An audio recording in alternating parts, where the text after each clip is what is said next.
Hello everyone, and welcome back to the Art of Adaptation. So today we're going to talk about Batman v Superman: Dawn of Justice, which is bad. And I've mostly avoided talking about bad stuff on this show. This is for two reasons. One, because bad stuff gets talked about a lot on the internet, and I don't think I have a ton to add to the conversation. And two, because I just enjoy talking about good stuff more. But I will be the first to concede that sometimes failure is a good teaching tool.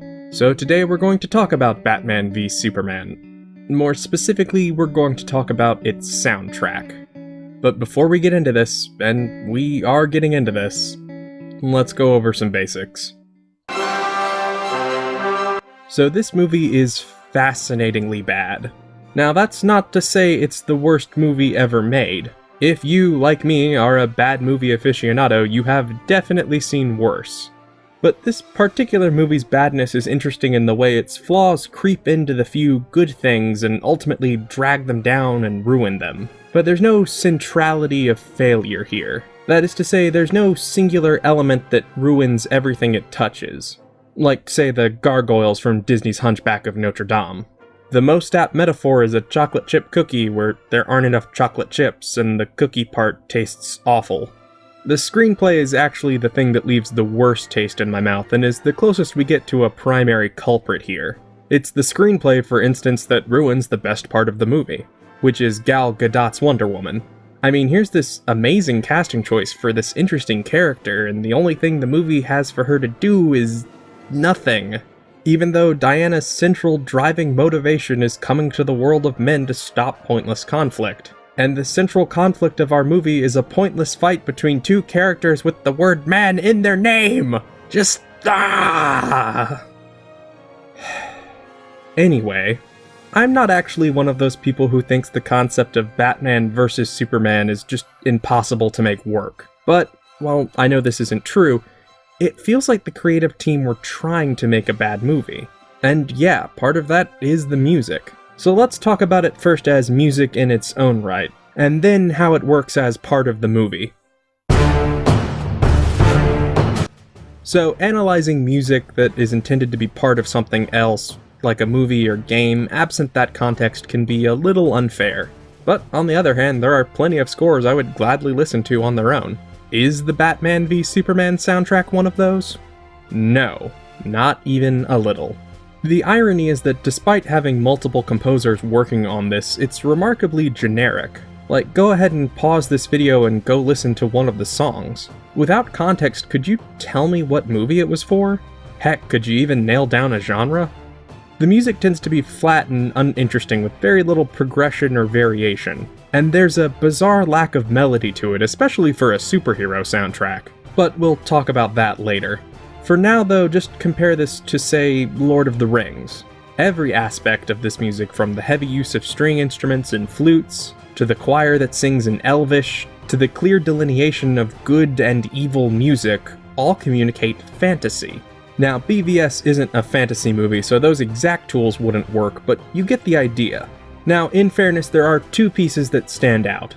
The first is the Man of Steel piano music. While also fairly generic, it is at least pleasant to listen to, and it does communicate the intended sense of melancholy. The second is the Wonder Woman theme, which is great. It's memorable, addicting, and sounds wholly unique, both in comparison to the rest of the soundtrack and to contemporary movie music as a whole. These two pieces keep the soundtrack from descending into the realm of the truly awful. That being said, I do think it's noteworthy that while they are part of the Batman v Superman soundtrack, both are borrowed from other movies. So before we continue, it's important to acknowledge one major fact. Batman and Superman are not really comic book characters. Yes, that's where they, most of their supporting cast, and almost all of their various storylines originate. But these two, more than perhaps any other superheroes, have been absorbed into the popular consciousness. They really do fit that whole idea of modern mythology. In a way, they have more in common with Santa, or perhaps more fittingly Hercules, than, say, the Martian Manhunter or Black Canary. Everyone knows who they are and has probably seen more than one interpretation. This is part of why the movie doesn't really do much to set up either of our characters. It relies really, really heavily on your prior knowledge, especially for Batman. And this makes the musical choices baffling. You see, the movie continually tries to clue us in that we're supposed to be bringing in our previous knowledge of these characters so the plot can make even some semblance of sense. And yet, one of the easiest tools available to this movie to do that is curiously ignored. I mean, the various Batman and Superman adaptations, especially the movies, all have pretty memorable soundtracks. Plus, this movie is supposed to be a prelude to the Justice League, and come on, Justice League and Justice League Unlimited had two of the best opening themes of any cartoons ever. And yet, Batman v Superman makes the curious choice to not make any musical references to these past versions to help clue the audience in. There's no high-flying anthems, no dignified marches, no grandeur at all, really. But wait, cries the internet straw man. This movie is a deconstructionist work. It can't use the previous interpretation's music. Well, I think it's actually debatable as to whether or not BVS is a work of deconstruction, but for the sake of argument, let's just say it is.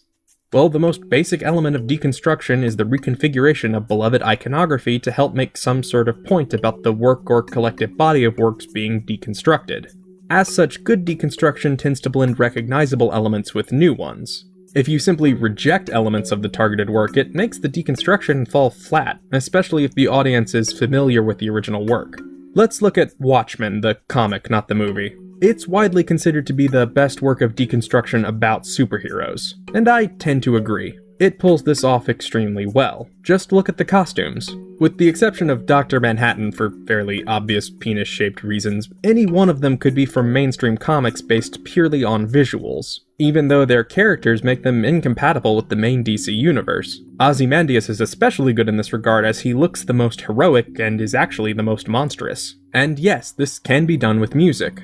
Check out the Dark Knight trilogy. Now, admittedly, these movies are also debatably not works of deconstruction, but they do use deconstructionist themes and techniques. And we can hear this in the music. It's still recognizably a superhero theme with its strong melody and high energy, but replaces the badass confident march of the Elfman Batman music with this grimy determination of our pounding string section, which is very fitting for these movies and their version of Bruce Wayne. Heck, even Man of Steel did something similar.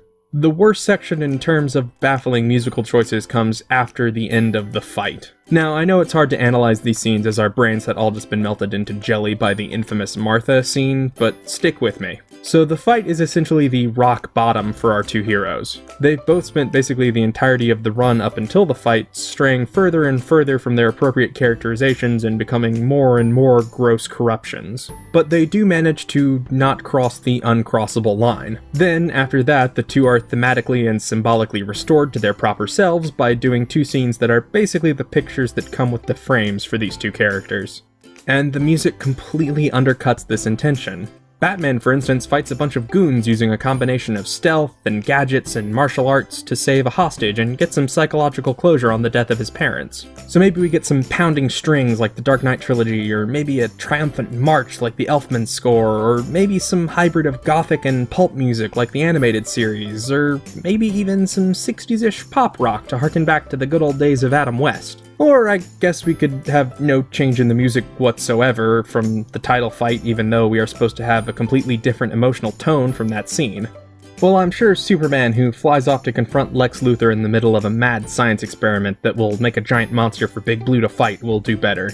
After all, it would be so easy just to call back to the epic heroism of the John Williams score, or maybe do something kind of like the old Fleischer cartoons, which used this setup fairly frequently. Or you could even just be lazy and use some of the Man of Steel music, which, as we established, does call back to earlier Superman music. Or I guess we could just have basically no score at all here. Well, okay, I'm sure when the DC Holy Trinity finally get together as some sort of early access Justice League, they'll give us something though, right? Again, the Justice League cartoon had two very different, very good themes to pull from. But yeah, no such luck. Here we get the Wonder Woman theme playing over a good chunk of their fight before we go back to bland and boring. And yeah, the Wonder Woman theme is good, but doesn't what is basically the Justice League's first time teaming up on the big screen deserve its own damn theme? And this isn't about it being different. It's about an adaptation straying away from its source material, which is again the broader cultural perception of Batman and Superman way more than the comics. They gave us something different without thinking through why they wanted it to be different, and then gave us something worse anyway. In many ways, the soundtrack is emblematic of everything wrong with Batman v Superman, as poor decision-making and artistry continually undercut anything that could have been interesting in theory.